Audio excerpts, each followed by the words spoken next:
Hello everyone, I'm Lane Nordlund with the Western Ag Network, and for many months we've been following a story about the aerial gunning of cattle in the Gila National Wilderness in New Mexico.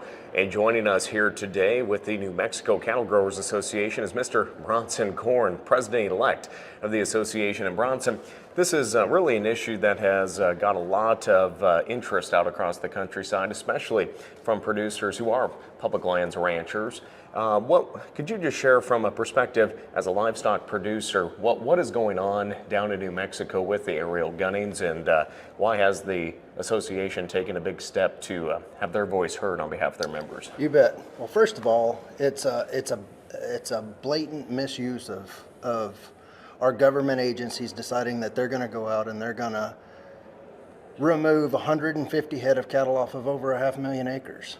They claim that the cattle are destroying the riparian areas down through this Gila River, and there's no evidence behind that. The only evidence that they have actually comes from the Center of Biological Diversity, which, as you know, the organization that they are. There's no real proof on the damage that's being caused. So the blatant loss of a product that's so valuable, especially in New Mexico, which is one of the poorest states in the United States, poverty-wise. Why are we, first of all, just shooting these cattle and leaving them out there to rot, and not taking into consideration we've come up with some real solutions to get these cattle out of there? We understand there's a problem. There has been a problem, but this problem was created by the Forest Service. And so we've come up with real solutions, and they disregarded our solutions. So Bronson, the Forest Service is classifying these cattle as feral cattle. Is that a correct classification in the opinion of the livestock associations in the state of New Mexico as well? No, sir. No, sir. These are not feral cattle. These are stray cattle. The reason behind the stray cattle is these cattle they belong to a permittee in the United States Forest Service, a grazing allotment, back in the 70s and 80s. And whenever the Forest Service decided they were going to terminate that allotment, they gave these people a very short window of time to get a bunch of cattle off of a very large amount of acres. And so therefore these cattle were left behind. They didn't have time to get them. These are not feral cattle. These are stray cattle. And we have to get that point across that a stray cattle belong to the New Mexico Livestock Board until you can prove that they belong to somebody else. But if they're slick cattle and no marks, no ear marks, no anything like that, the New Mexico Livestock Board takes possession of those cattle. And so obviously this will be not the first time that the Forest Service has conducted the aerial gunning of cattle, or this proposal. I guess first off, how did they come to that conclusion to start with, and why are they continuing that after so much input from various stakeholder groups that they're opposing that aerial application? Yes, sir, you bet. No, last year in February they came to us and gave us a 3-day heads up that they were going to go in and start shooting cattle. We had very little time to prepare. I'm very proud of the work that our president, Lauren Patterson, has done in regards to all of the interviews, everything that he has put in to trying to get this to stop. And the first time that they did it, the Forest Service did it for the simple fact that the Center of Biological Diversity was suing them for damages to the riparian area. And like I said, there's 150 head on over 500,000 acres. There's not a whole lot of damage they can be doing, and only evidence has come from the Center of Biological Diversity.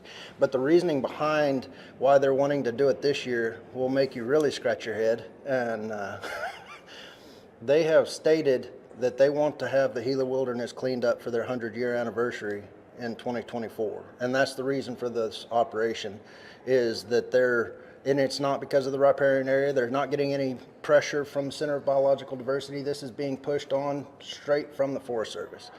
And that's the reason why, is they don't want cattle, unauthorized cattle on the wilderness for their 100-year anniversary.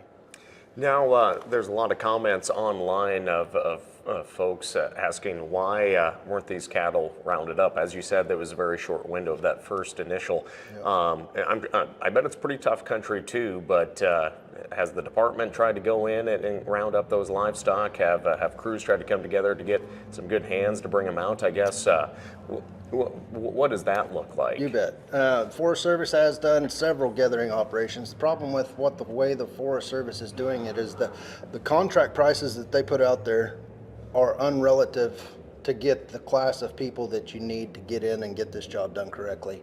If they're really serious about trying to fix the problem that they created in the first place, they need to come up with the money to get it done right.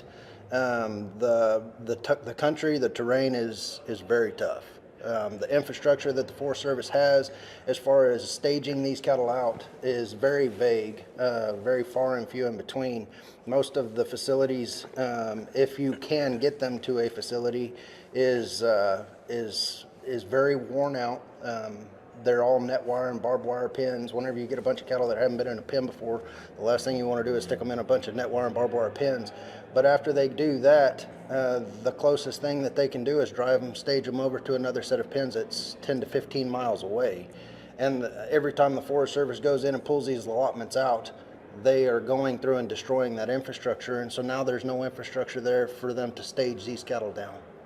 Now, obviously, aerial gunning is a big part of livestock predation prevention, and it does really help in that too. And as a livestock producer, I know you're not fully opposed to aerial gunning. Absolutely. But as a livestock producer, and as you mentioned, it's a waste of resources because these cattle are the Forest Service does just leave the carcasses out there to decompose.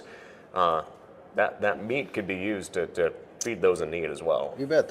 And we've come up with real solutions. And yes, we are not opposed to the use of aerial operations. And we're not even 100% opposed. Like if you go through and you get a solid gather done, and there's going to be those remnant bulls that are going to be more of a danger to you, to the people that are out there gathering them, to get them out of there, we can work with something like this.